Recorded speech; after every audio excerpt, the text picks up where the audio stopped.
Pros and cons of living in Denver, Colorado.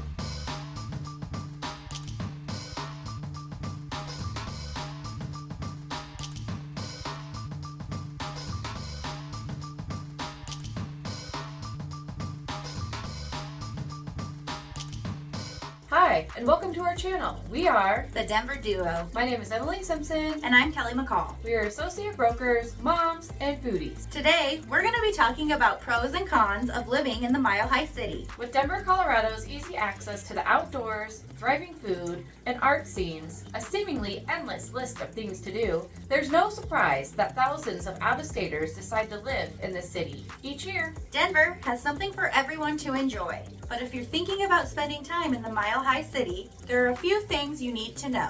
Let's start off with a pro to keep things positive. Alright, so our first pro is proximity to the mountains. One thing you'll notice immediately when you move to Colorado is how much time people spend in the mountains. Because of this city's proximity to the Front Range of the Rocky Mountains, residents often spend time hiking, camping, backcountry skiing, snowshoeing, mountain biking, and even trail running up and down the nearby mountains. If you're looking for an even bigger challenge, Colorado is home to 58 14ers, mountains with peaks above 14,000 feet or higher. Here are 3 14ers within driving distance of the city. Pikes Peak. With an elevation of 14,115 feet, Pikes Peak is great for beginners, and it's also accessible via train or car. No matter how you reach the summit, the views are outstanding, and it's easy to see how the scenery inspired the poem that eventually became America the Beautiful. Mount Elbert. This is the tallest mountain in Colorado, with an incredible spot for hiking because you can take a relatively short trail to the summit. Though with 4,500 feet of elevation, over only 4.5 miles, short only refers to physical distance, not necessarily the duration of your round trip. Mount Evans. At more than 14,260 feet, this majestic beauty is home to the highest paved road in the U.S. Once summer hits and the snow melts, enough for Mount Evans' scenic byways to be drivable. You'll be floored at the incomparable views of the Rocky Mountains alongside this drive. Hiking all of the Centennial States 14ers is a challenge that many Coloradans take on, which can mean sharing the trails with lots of other people. For less crowded places, check out one of Colorado's more than 600 13ers, mountains with peaks reaching 13,000 to 13,999 feet. Let's talk about our first con, high altitude. You don't have to head to the mountains for high elevation. The Mile High City is quite literally 1 mile above sea level, and many people notice dry skin and hair at this elevation. Perhaps more frequent nosebleeds or mild headaches. There can be symptoms like headaches, fatigue, nausea, and difficulty breathing and sleeping. It can make exercising more difficult because you'll be breathing harder and faster to receive the same amount of oxygen. And altitude sickness can occur if you gain elevation faster than your body can adjust. Let's talk about how to avoid altitude sickness altogether. The most reliable way to avoid altitude sickness is to ascend to altitude slowly. Say spending a night in Denver before traveling to the mountains. Do not overexert yourself. Drink plenty of fluids, minimize alcohol consumption. That can lead to dehydration, which can occur easily in the dry environment in the mountains. Eat lighter meals and high in carbs. Additionally, the higher the elevation, the closer you are to the sun. Since there's less atmosphere above you to block out the sun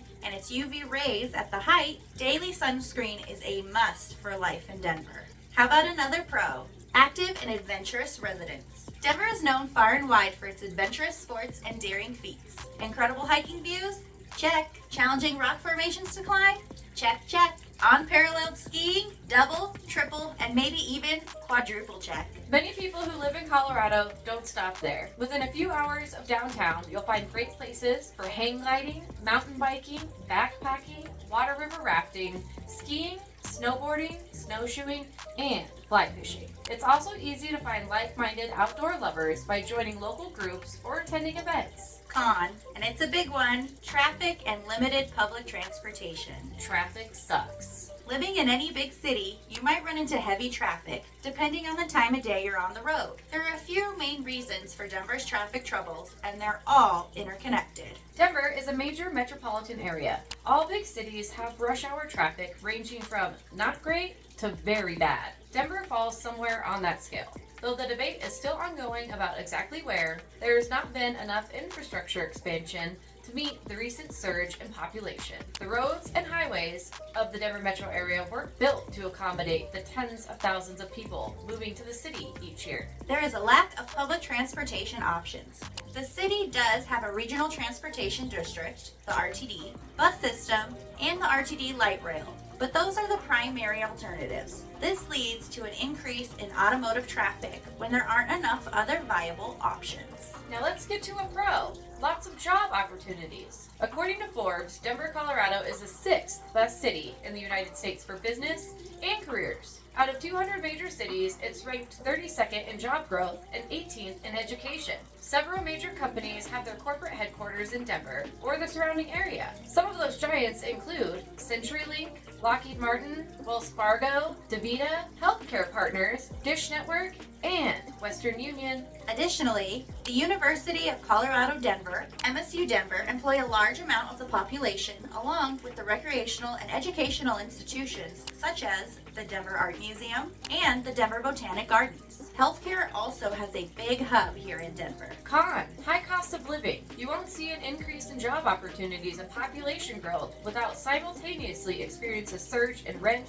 and property prices. Denver's cost of living sits 15% above the national average, but housing costs account for most of this, coming in at 38% above the national average. The median home price is about $638,000, while average rent hovers around $1,700 a month for a one-bedroom or $2,100 for a two-bedroom. Though this can vary in different places, especially among up-and-coming neighborhoods in Denver. Now let's get to a pro. Nice weather. Those who are new to life in Denver are often surprised to discover how pleasant the weather typically is. With an average of 245 days of sunshine each year, more annual hours than Miami or San Diego, mildish winters, and lack of humidity, hardly no bugs. Most of the days are downright gorgeous. That also leads into our con, bad weather. It just kind of depends on your perspective. Some people wake up and see a snowy day outside and get excited, and others get stressed out about having to clean out their car and additional drive time. Pro, easy access to Colorado's destinations. One of the best things about life in the Denver area is how close the city is to some incredible destinations. Whether you want to go for a drive on some of Colorado's scenic byways or have a specific spot in mind, it's easy to find things around in the city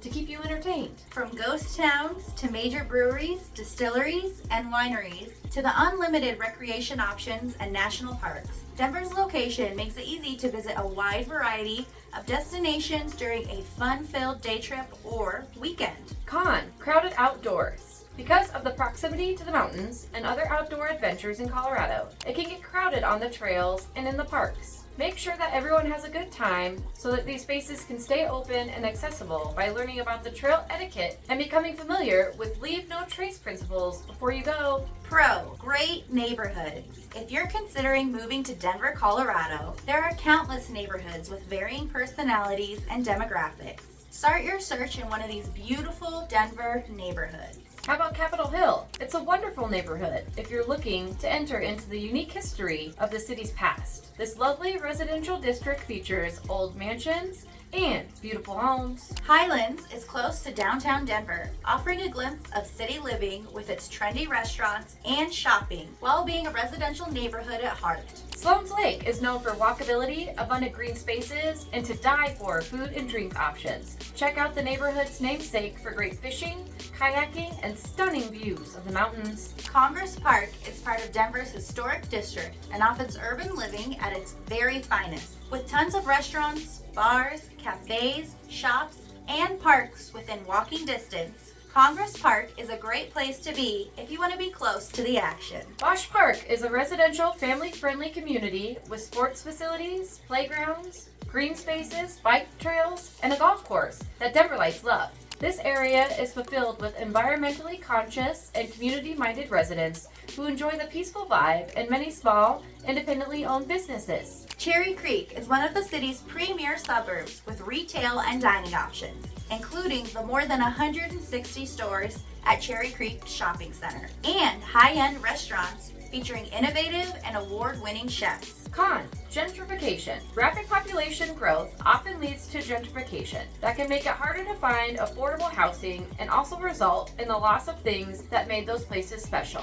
While change is inevitable, support local businesses and restaurants when you can. Help preserve the sense of the community that makes these areas great places to live. Pro: there's always something to do. Denver is a bustling city year-round, and with a wide variety of paid and free things to do and places to go, this city makes it easy for you to stay busy. From music and beer festivals to incredible drinks and dining. With a view to outstanding cultural events and museums, you'll never be bored in this mile-high city. Here are some ideas for affordable things to do. Enjoy a downtown food tour. Check out a Colorado craft brew or distillery. Watch the sunset over the mountains during the ball game at Coors Field. Visit the Denver Botanic Gardens. Stroll Lorimer Square at night. Rent a paddle boat at City Park. Con: there's almost too much to do. The city's stacked event calendar means that you might find yourself with multiple great options on the same day. Choosing between sports games, festivals, food and drink tours, outdoor activities, art museums, hanging out downtown, and community events will be a challenge. But it's come one, come all. And that's our truth about Denver, Colorado. Hopefully you got some good nuggets. If you have any questions, please reach out to us. We'd love to hear from you. We are here for you with all of your real estate wants and needs. We'll be posting a new video on Friday, so stay tuned. Pros of cons. Pros of cons. Oh, that's you. Sorry. You'll be floored at the Mountains with beach